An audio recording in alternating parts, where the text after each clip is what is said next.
Are you ever confused at the pharmacy when you're shopping for iron? Apparently a lot of people are. Pharmacist Doug and I are going to help you understand your iron dose. First off, why is iron so important to us? So every single tissue in the body needs oxygen, right? And so iron is the nutrient responsible for transporting that oxygen to every tissue. So it's very, very, very important. Are we getting enough iron just in general through food and things like that?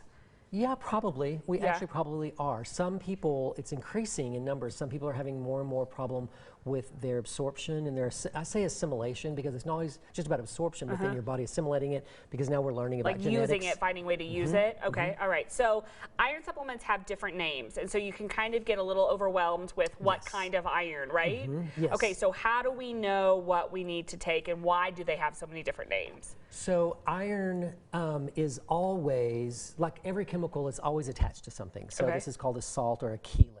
So you have ferrous sulfate or iron sulfate, that's old-fashioned. You have ferrous bisglycinate, you have ferrous gluconate. And so every chemical has to be attached to something. So therefore it's going to have a different name. So is there one that's better than the others then? There is, but first I want to say, like, because those different names, the weights are going to be different. So ferrous or iron has a weight and sulfate has a weight. So whatever it's attaching to weighs differently. Weighs differently. Okay. So 325 milligrams is ferrous sulfate. Ferrous gluconate, gluconate's going to weigh different than sulfate, so it's going to have a different milligram number on that. And each label should have the elemental iron, which is what you kind of are looking for. So it doesn't matter what the total weight necessarily is, right? You want to just, but is the iron weight the same for all of it? No, it's not. Okay.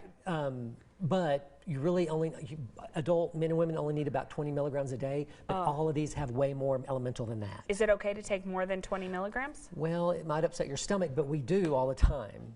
But yeah. All right, so talk to us about which ones are better. Yeah, so ferrous sulfate is going to upset your, so it's all about the side effects, constipation and upset stomach. Because iron makes people sick to their stomach. It makes me sick to my stomach. Yeah, but not all iron will. So ferrous sulfate will, ferrous glucon, I'm sorry, is that right? Gluconate, yes, will.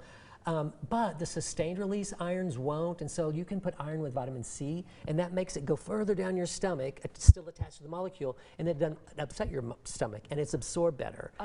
There's a ferrous bisglycinate, so that's an amino acid chelate, and that has a different mechanism about how it gets into your body, and so it's less upsetting the stomach. There's a carbonyl iron, which is a completely different animal. It's just like these small little particles of iron. It doesn't upset your stomach as much. And then there's always what we have at Drug Emporium are the patches. The patches bypass the stomach altogether, skin to blood. People don't believe that, but it's true. The patches are amazing. I've taken the multivitamin patch and that whatever that hangover relief patch is. That's a good deal. I'm not lying. It's really good. It works. Yeah. Yeah, for good. Okay, so if you have more questions about iron, we are also going to put all of these specific names and things like that over at myhighplains.com, so you can check it out if you want to read more about it. Dougie, thank you. We appreciate you.